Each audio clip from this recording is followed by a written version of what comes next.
Was arrested outside the justice's house. He was arrested with a kill kit. He was arrested with a gun, with handcuffs, with duct tape, with zip ties, and with the intention of murdering Justice Kavanaugh, very possibly murdering Justice Kavanaugh's wife and two daughters, and potentially murdering two other Supreme Court justices. Senator Ronald. As you know, just this week, a left-wing Biden-appointed judge sentenced this attempted murderer, this attempted assassin, to just 8 years. The Department of Justice asked for 30 years. That's right. And that judge downward departed by 22 years. Why? Because this left-wing judge said that the attempted murderer was transgender. Welcome to Congress Unpacked, the channel that cuts through the noise and gets straight to what really happened in Washington. Today, we're diving into the explosive exchange between Senator Ted Cruz and Attorney General Pam Bondi. If you think congressional hearings are dull, think again. This one had tension, tough questions, and high-stakes accountability from start to finish. Cruz opened with statistics that packed a punch. Violent crime arrests up 125%, fentanyl prosecutions up 42%, and more than 220,000 criminal, illegal aliens deported under Bondi's tenure. Bondi's DOJ cracked down, rescuing 4,000 kids and jailing over 1,300 predators. Cruz called it a return to law and order after, in his words, years of DOJ gone rogue. General Bondi, welcome. I apologize for injecting you in the middle of Senator Kennedy's antics. We can't help him. Thank you for the job you're doing. You are doing a tremendous job keeping this country safe. And our families are safer because you are on that wall. Our families are safer because you are returning the Department of Justice to its core function, which is enforcing the law and locking up bad guys. We saw for 4 years, under the Biden administration, we saw the Department of Justice politicized and weaponized, and we saw them refuse to do their core function. More than 12 million illegal aliens flooded into this country, and the Biden Justice Department seemed to think its job was letting murderers and gangbangers and rapists go. And the results in just a few months that you've been able to produce are tremendous. Arrests of violent criminals are up 125% since the Biden administration. Fentanyl trafficking prosecutions have risen 42% since fiscal year 2023. DOJ has coordinated with DHS to remove over 220,000 criminal illegal aliens this year alone. Under your leadership as Attorney General, you have helped rescue 4,000 children from predators and helped arrest 1,300 child predators and 285 human traffickers. In my home state of Texas, Operation Soteria Shield resulted in the rescue of 109 children. Thank you, Attorney General Bondi. Texans are safer because you are serving. Americans are safer because you are serving. Then came the fireworks. Cruz zeroed in on what he called one of the Biden DOJ's most egregious failures, refusing to prosecute the infamous Supreme Court leak that exposed the draft Roe v. Wade opinion. He called it theft, pure and simple, and pressed Bondi to direct the FBI to investigate. She sidestepped the question, but Cruz wasn't letting up, stressing that there was still time to hold those responsible accountable. He argued this leak was more than a crime. It was a political attack meant to intimidate the Supreme Court. You have a big task, cleaning up the messes of the Biden DOJ. One of the most egregious failures of the Biden Justice Department was its refusal to protect judges and Supreme Court justices. As you know, in May of 2022, an unknown individual leaked to Politico the draft of the Supreme Court's decision in Dobbs versus Jackson Women's Health Organization, the opinion that finally overturned Roe versus Wade. That leak was a crime.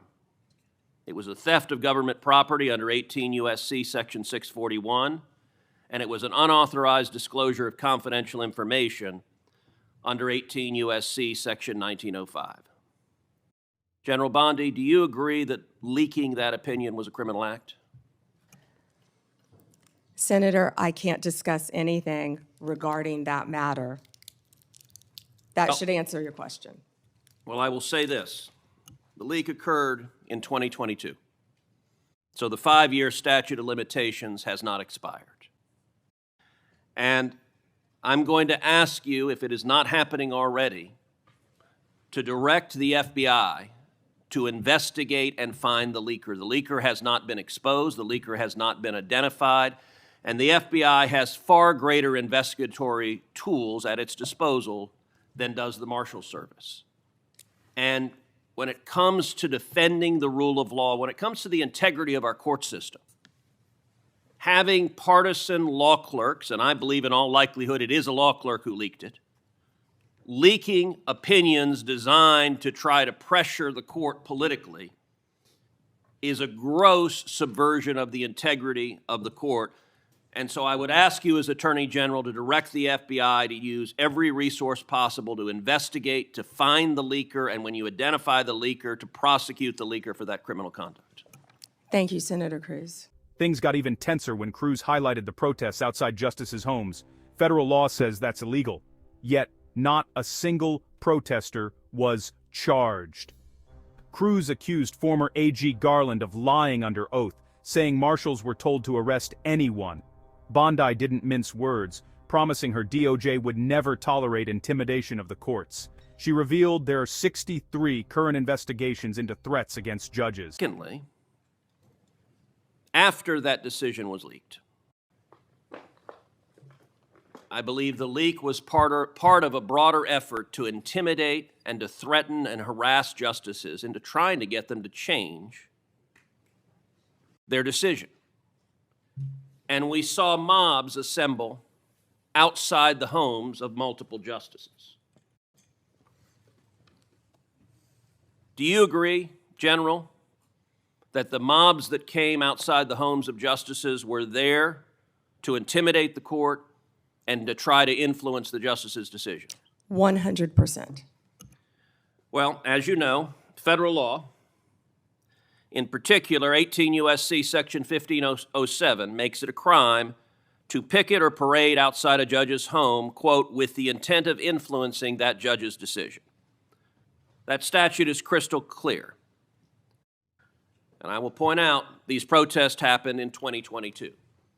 So just like the leak, the 5-year statute of limitations has not expired on these protests. But unfortunately, the Biden Department of Justice didn't give a damn about prosecuting this statute because President Biden and Merrick Garland and the political hacks at DOJ disagreed with the Supreme Court's decision in Dobbs and were perfectly fine turning a blind eye to violent protesters threatening the justices and their children. You may recall I questioned Attorney General Garland about this statute, and he admitted under oath that not a single protester had been prosecuted. And he blamed the Marshal Service. He said the problem was the marshals, quote, didn't make arrests. Well, subsequent documents told a different story.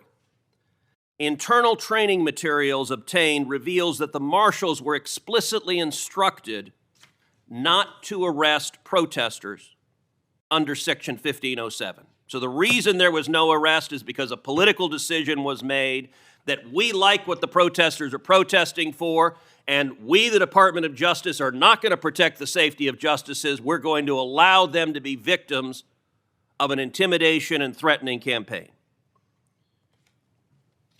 Just as I asked you with regard to the Dobbs opinion, I would ask you to direct the FBI to review the footage of these protests, to review the evidence that exists in terms of who engaged in it, and will you commit that anyone who you can prove violated 18 U.S.C. Section 1507 will face consequences and face prosecution? Senator, we currently have 63 ongoing investigations involving judges and officials throughout this country. That scene that you're showing will not happen under my watch. It will not happen under Donald Trump's presidency. It doesn't matter if you're a liberal judge or a conservative judge or justice. That will not happen. Amen. Then came the chilling case of the man who traveled across the country, armed, planning to assassinate Justice Kavanaugh. Cruz slammed the sentence, just 8 years, despite prosecutors requesting 30, calling it a dangerous message about the DOJ's priorities. He called it a disgrace and blamed political bias. Bondi agreed, saying her team was stunned, and vowed the DOJ has already filed an appeal. And that point that General Bondi made is very important. I would be equally outraged if you had nuts in front of the liberal justices. I'd say arrest them and throw them in jail. Violence is unacceptable, regardless of whether I agree or disagree with your politics. And violence, particularly fueled by rhetoric by irresponsible politicians, violence can result. And tragically, it resulted in one deranged individual traveling from California to Maryland with the intention of murdering Justice Brett Kavanaugh. As you know well, this deranged individual was arrested outside the justice's house. He was arrested with a kill kit. He was arrested with a gun, with handcuffs, with duct tape, with zip ties, and with the intention of murdering Justice Kavanaugh, very possibly murdering Justice Kavanaugh's wife and 2 daughters, and potentially murdering 2 other Supreme Court justices. Senator O'Ronnell. As you know, just this week, a left-wing Biden-appointed judge sentenced this attempted murderer, this attempted assassin, to just 8 years. The Department of Justice asked for 30 years. That's right. And that judge downward departed by 22 years. Why? Because this left-wing judge said that the attempted murderer was transgender. And because he identifies as transgender, apparently it's okay to try to kill a Supreme Court justice if your politics are sufficiently woke. Now, I know you have said the Department of Justice is going to appeal, and you absolutely should. I called this week, I believe this judge should be impeached because the judge has demonstrated she is completely unfit to be a federal judge. And what is your view of the justice of this sentence of just 8 years for the attempted murder of a Supreme Court justice? I was speaking with our prosecutor, Ms. Mao, who did an incredible job on this case. She did an incredible job. And yet, this judge gave 8 years. And the judge also would not refer to the defendant by his biological name, referred to him by the pronouns, and was concerned about the treatment that this individual would get regarding a sex change while in prison. And we are appealing that sentence. I immediately said we are appealing that sentence. Thank you. But my prosecutors did an incredible job on that case. And the judge wanted to put him in a women's prison. Before Senator. Not going to happen, excuse me, I'm sorry, Chairman. That's not going to happen in the Bureau of Prisons now. Bottom line, this hearing was about more than stats or party lines. It was a battle over the soul of the justice system, and a clear warning: under Bondi, politics will not override the rule of law. If you want real accountability and fearless reporting, hit subscribe. This is Congress Unpacked, where we question power and unpack the truth.